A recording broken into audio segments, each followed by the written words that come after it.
এই যে একটা একটি একটি একটি ওয়ার্ডপ্রেস ওয়েবসাইট, এই ওয়ার্ডপ্রেস ওয়েবসাইটে এই ফর্মগুলো কিভাবে ইন্টিগ্রেট করতে হয় একটা ওয়েবসাইটের সঙ্গে। তো এটা করার জন্য আমাদের প্রথমে এই ক্যালেন্ডার ফর্মতে ক্রিয়েট করতে হবে। তো এর জন্য আমরা একটা নিউ ট্যাব নিব, নিয়ে আমরা সার্চ করব হচ্ছে ক্যালেন্ডার লগ ইন লিখে আপনি সার্চ করতে পারেন। করার পরে অফিসিয়াল ওয়েবসাইটে যাবেন, যাওয়ার পরে এখানে গেট স্টার্ট অথবা সাইন আপ উইথ গুগল, আমি সাইন আপ উইথ গুগলে দিলাম। দেওয়ার পরে এখান থেকে আপনি জিমেলটা সিলেক্ট করে নিয়ে কন্টিনিউ। প্রথমে আমাদের এখান থেকে আসলে মিটিংটা ক্রিয়েট করে নিতে হবে, তারপর আমাদের ইন্টিগ্রেট করতে হবে।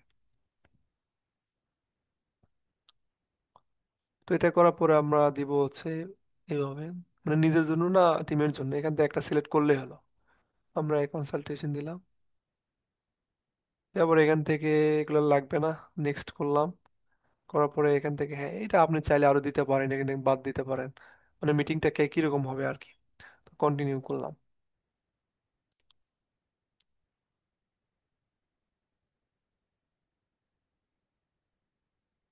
একটু লোডিং নিবে এখানে, হ্যাঁ আচ্ছা। তো আমাদের মিটিংটা কিন্তু অলরেডি তৈরি করা হয়ে গেছে। তো এটা হচ্ছে আমাদের মিটিং, মানে তৈরি করলাম আমরা কোথায়, calendly.com এই অফিসিয়াল ওয়েবসাইটে এসে। এখন আমরা এই মিটিংটা আমরা এই যে এইভাবে আমরা যে ওয়েবসাইটে অ্যাড করব। তো আমার এটা অ্যাড করাই আছে আগে থেকে, আমি তারপর দেখাবো কিভাবে অ্যাড করতে হয়। তো আমরা এখানে আসবো, আসার পরে এই যে আপনি এখান থেকে সেটিং অপশনে এসে শেয়ার অপশনে আসতে হবে। শেয়ার অপশনে ক্লিক করে আমরা এই যে অ্যাড টু ওয়েবসাইট এখানে ক্লিক করব। করে এখানে তিন ভাবে অ্যাড করা যায়। তো ইনলাইন এমবেড, এটা মানে কি, এই যে এইভাবে যে এরকম করছি এইভাবে কি আমি করতে চাই কিনা। তো এটা করার জন্য আমরা এমবেড এখানে ক্লিক করে আমরা কন্টিনিউ করব। কন্টিনিউ করার পর এই যে কোডটা, এই কোডটা আমি এখান থেকে কপি করব। কপি করে আমি যেখানে ইন্টিগ্রেট করব সেখানে আসে এই যে এডিট উইথ এলিমেন্টর, এখানে আমি ক্লিক করব। মানে ওয়েবসাইটে ব্যাকএন্ডে এসে এডিট উইথ এলিমেন্টর এখানে ক্লিক করতে হবে।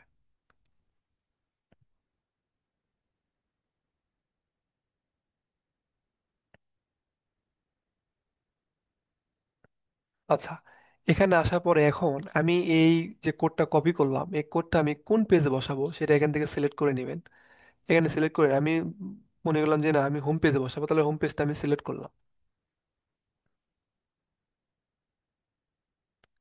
তো হোম পেজটা সিলেক্ট করে এখান থেকে নিচে আসবেন, অথবা এখান থেকে করলে হতো।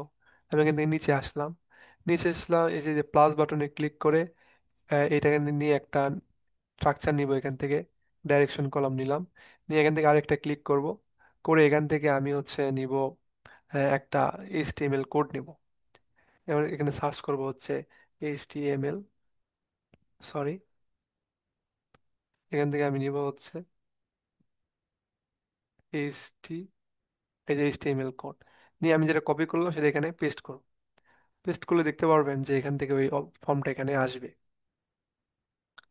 একটু লোডিং নিচ্ছে এখানে, এই যে দেখেন। এখন আমি যদি জাস্ট পাবলিশ করি তাহলেই কিন্তু এই যে এইরকম ফর্মটা ওখানে কি হবে, ইমপ্লিমেন্ট হবে। তো এটা আমার পাবলিশ করা আছে, এই জন্য আমি এটা আর দেখাচ্ছি না। তো তাছাড়াও যেখানে আরো দুই ভাবে করা যায় সেটা আমরা দেখবো, যে যদি ব্যাকে আসি এখান থেকে। তো এটা কিন্তু আমরা দেখলাম কিভাবে করতে, তখন আমরা এই দুটা দেখবো যে কিভাবে করতে হয়। এটা করার জন্য আমরা এখান থেকে আসবো, আসার পরে এখান থেকে যদি আমরা এখানে আসি, আসার পরে জাস্ট আমরা এখান থেকে এটা তুলে দিব, মানে এটা আর কি ক্যান্সেল করতেছি এখান থেকে।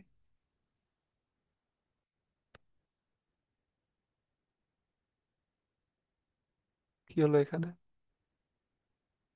আচ্ছা, আমি পেজটা এবার রিলোড দিই।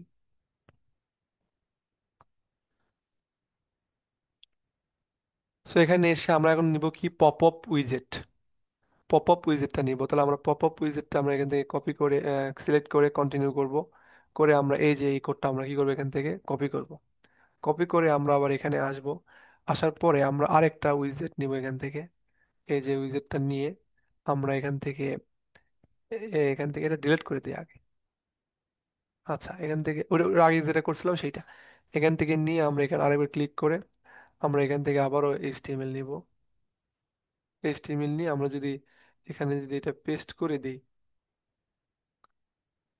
করে দিয়ে আমরা যদি এখান থেকে এর যে ভিউ করে দেখি যে কিরকম হবে অ্যাকচুয়ালি, তো সেটা যদি করতে চাই আমরা এইভাবে ভিউ অপশনে ক্লিক করব, করে দেখবো যে আসলে এটা কিরকম হলো।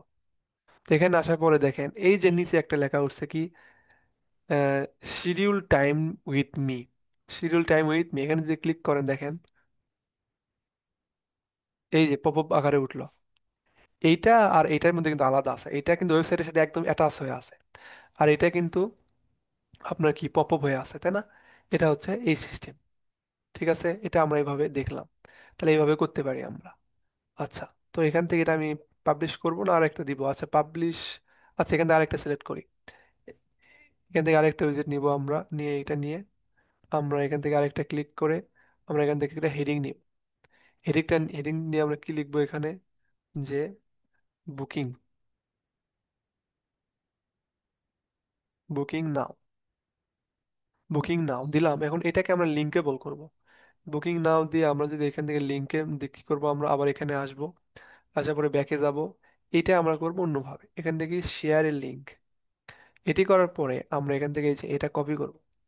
কপি করে আমরা এখানে আবার আসবো, আসার পরে এই লিঙ্ক যে জায়গায় এটা আমরা দিব, এখানে দিলাম। এবং স্টাইলে যদি আসি, আসার পরে এটা আমরা মিডলে নিব।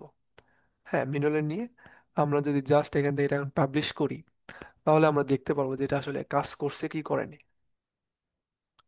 তো আমরা এখান থেকে এটা পাবলিশ করলাম, এখানে আমাদের ওয়েবসাইটটা আসবে। আসার পরে দেখেন আমাদের কিন্তু এখন যে দুইটা করলাম, যেটা কি এই যে schedule with time with me, এটা হচ্ছে এরকম ফর্ম এখানে আসবে। এরকম আসলো। আসার পরে এখান থেকে যদি নিচে আসেন, তাহলে এখানে বুকিং এ ফর্ম থাকার কথা। এই দেখেন বুকিং নাও, এটা কিন্তু আমরা অ্যাড করলাম। এখানে যদি আমি ক্লিক করি, তাহলে কিন্তু আমাকে ক্যালেন্ডার একদম মেইন ওয়েবসাইটে নিয়ে যাচ্ছে, তাই না? এটাও ফর্ম। এখন এই যে ক্যালেন্ডার ফর্ম, এই ফর্মটা কিন্তু এই তিন ভাবে একটা ওয়েবসাইটে থাকে। তো আমরা আমাদের আগে থেকেই ছিল কোনটা, এই অ্যাবাউট আস পেজে আসার পরে আমাদের এই যে এই ফর্মটা ছিল, এই ফর্মটা ছিল এখানে।